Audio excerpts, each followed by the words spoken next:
Okay, we're going to be reviewing here for all of Unit 1, Topic 1, so everything we've done so far this school year.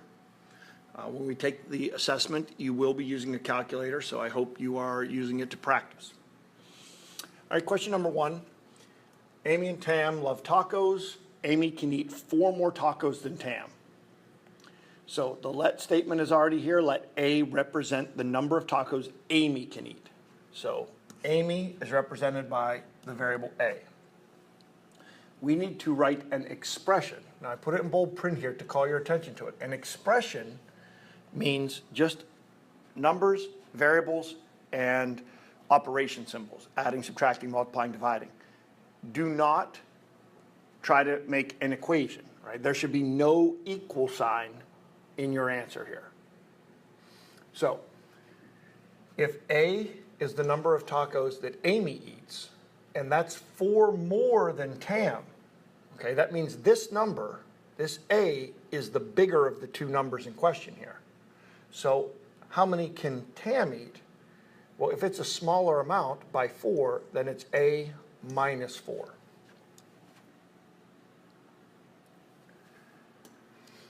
All right, Caitlin is designing a rectangular bedroom for her new house. The length of the room is 8 feet less than 3 times the width. Okay, read that as many times as you need to till it's stuck in your head. Okay, W is the width.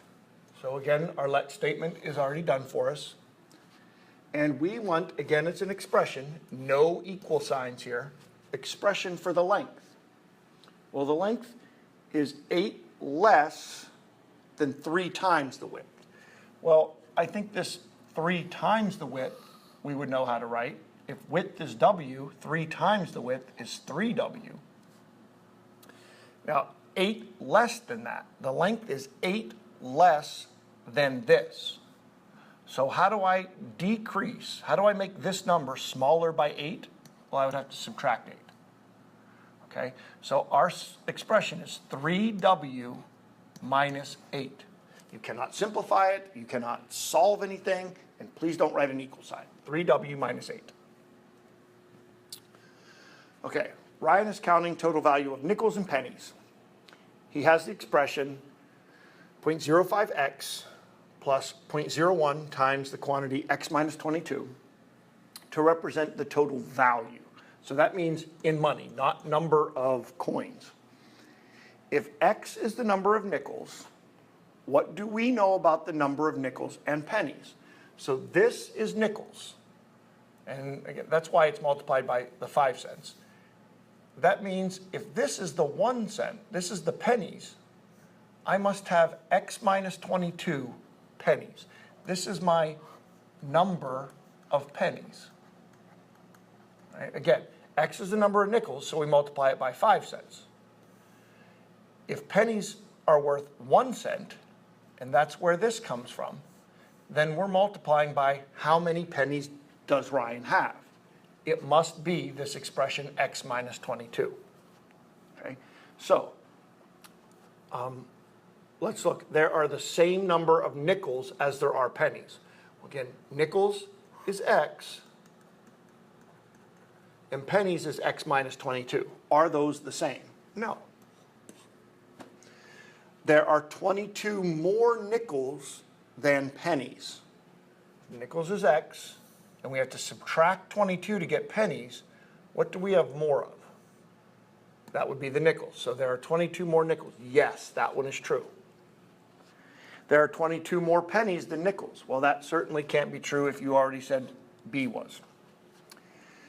There's not enough information to be able to relate the number of nickels and pennies. Well, if we already said we could compare them, that there were 22 more nickels, then this can't be true. So there's only one correct solution there. So explain how you determined your selection. Well, how did we know that there were 22 more nickels? It's because we figured out that this expression, x minus 22, represented the number of pennies. Okay? We knew x minus 22 represented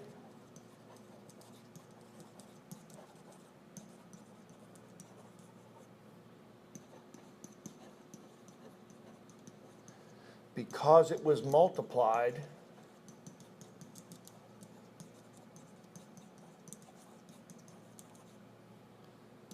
by 0.01. Okay, then x is 22 more than x minus 22.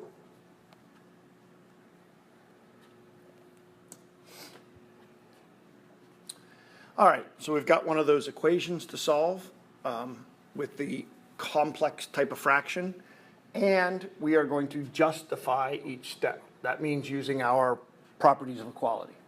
Okay, so first thing, I'll recopy my equation, make sure I do that correctly. I want to at least give myself a chance to get this correct.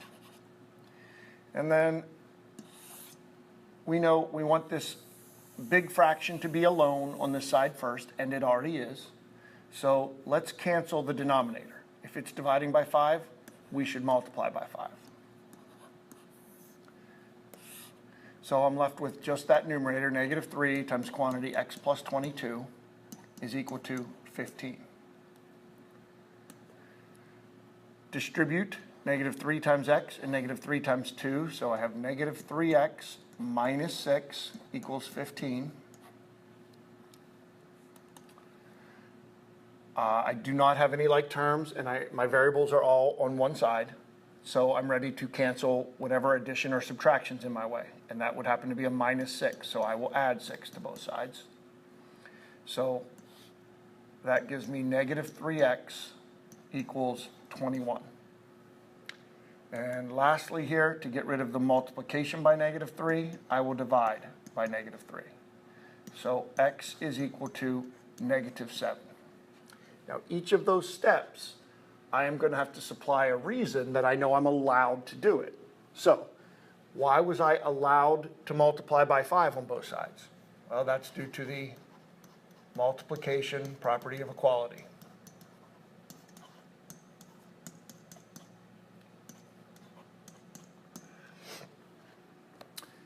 Next step, what did I do in black here? Oh, that's the distributive property.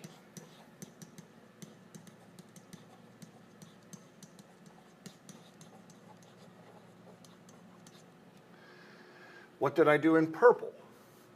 Well, I added 6 to both sides. I'm allowed to do that because of the addition property of equality.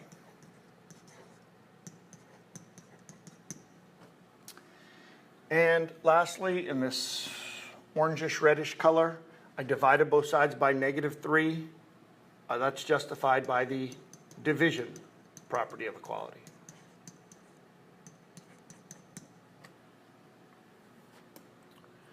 Okay, one more like this where we're going to solve and justify. So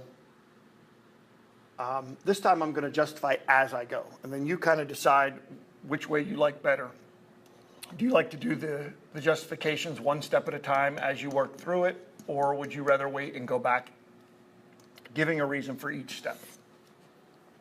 So there's nothing to distribute on either side. There are no like terms on either side. So I'm already up to step 3 in my little 5-step checklist, where I need to make sure all of my variables are on the same side. So 8y and negative 4y.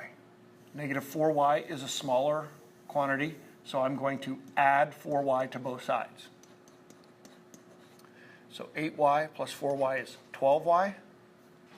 I still have minus 12 equals 18. What gives me the right to do that? Well, I added something to both sides. That is the addition property of equality.